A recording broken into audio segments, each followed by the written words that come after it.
Paris 17वीं सदी। शाही महलों में संगीत, नृत्य और विलासिता की चकाचौंध के बीच कुछ और भी पल रहा था। एक ऐसा अंधेरा जो मोमबत्तियों की रोशनी में भी नहीं दिखाई दे रहा था। यही वो समय था जब फ्रांस की राजधानी में धीरे धीरे एक नाम गूंजने लगा, ला वोइसनी। असली नाम था कैथरीन डेसे, लेकिन आम लोगों के लिए वो एक तांत्रिक, दरबारियों के लिए एक मसीहा और चर्च के लिए एक शैतान थी। कैथरीन डेसे का जन्म एक मामूली लोहार के घर हुआ था।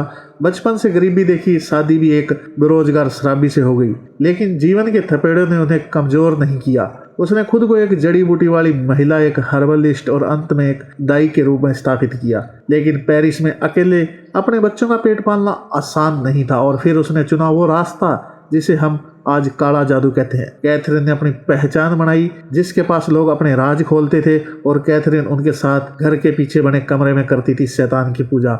वहाँ काले कपड़ों में लिपटे पुजारी, अजीब संस्कृतियों की किताबें और एक ऐसा माहौल जहाँ मोमबत्तियां भी डर से कांपती थी। धीरे धीरे वो लोगों की तकदीर पढ़ने लगी, प्रेमी जोड़ने लगी, गर्भपात कराने लगी और अंत में जहर देने लगी। जहर बनाना वो जानती थी, उसका नेटवर्क बहुत बड़ा था। दवाइयों में जहर मिलाना, शराब में धीमा जहर, औरतों और सांप और बिच्छुओं से बनी औषधियां। उसके पास आने वालों में गरीब मजदूर से लेकर रईस महिलाओं तक सभी शामिल थे। लेकिन असली कहानी की शुरुआत तब हुई जब उसके ग्राहक बनने लगे राज दरबारी। कहानी तब मोड़ लेती है जब फ्रांस के शक्तिशाली राजा लुइस 14 की प्रेमिका मैडम डी मोंतस्पैन खुद कैथरीन डेसे के पास पहुंची। वजह थी, मैडम डी मोंतस्पैन को लगा कि राजा का मोह उस पर कम होता जा रहा है, और वो चाहती थी कि राजा हमेशा हमेशा के लिए उसका दीवाना बना रहे। कैथरीन डेसे ने उसकी मदद की। उसने शैतानी पूजा करवाई, एक नवजात की बलि दी गई। अनुष्ठान के दौरान राजा का नाम बुदबुदाया गया और खून से पुजारी ने लिखा, लुइस तुम बस मैडम डी मोंतस्पैन के रहो। और फिर इसके बाद हर कोई काला जादू करवाने के लिए कैथरीन डेसे के पास जाने लगा।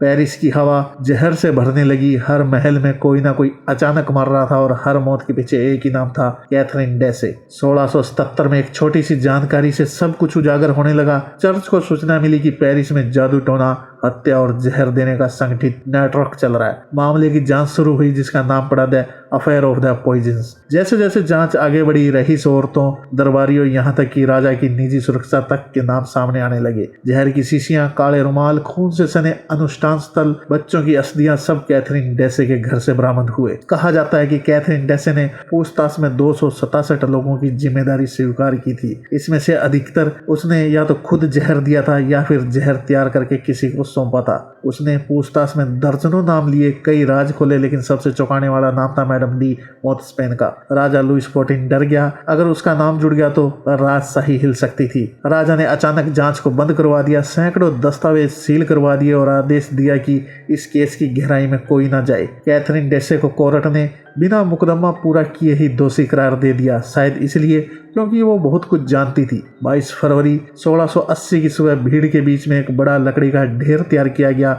उस पर कैथरीन को बांध दिया गया। उसके चेहरे पर डर नहीं था, बल्कि एक अजीब सी शांति थी। आग लगाई गई, धुआं उठा और फिर लपटे। कैथरीन चिल्लाई नहीं, मानो वो जानती थी कि उसकी मौत उस सिस्टम की भी हार है जिसने उसे इस्तेमाल किया। लेकिन कुछ सवाल आज भी है जो जल रहे हैं कि क्या कैथरीन डेसे सच में एक शैतानी औरत थी, या वो बस एक महिला थी जिसने समय की क्रूरता के आगे अपने अस्तित्व को किसी भी कीमत पर बनाए रखा। क्या वो हत्यारी थी या बस दूसरों के आदेश पूरा करती थी? और सबसे बड़ा सवाल, क्या फ्रांस का ताज जहर और तंत्र की बुनियाद पर टिका था? इतिहास में बहुत से राज ऐसे हैं जिन्हें सरकार और राजा छुपा ले जाते हैं, लेकिन कुछ नाम, कुछ घटनाएं कभी इतिहास से नहीं मिटती। आज पेरिस के रॉयल आर्काइव में हजारों पेज की फाइल सील है जिन्हें कोई नहीं पढ़ सकता। राजा लुइस 14 के आदेश पर उन्हें इतिहास से गायब कर दिया गया, लेकिन सच को कभी छिपाया नहीं जा सकता। कैथरीन डेसे की राख भले ही हवाओं में उड़ गई हो, लेकिन उसकी कहानी आज भी जहर की तरह इतिहास की नसों में बह रही है।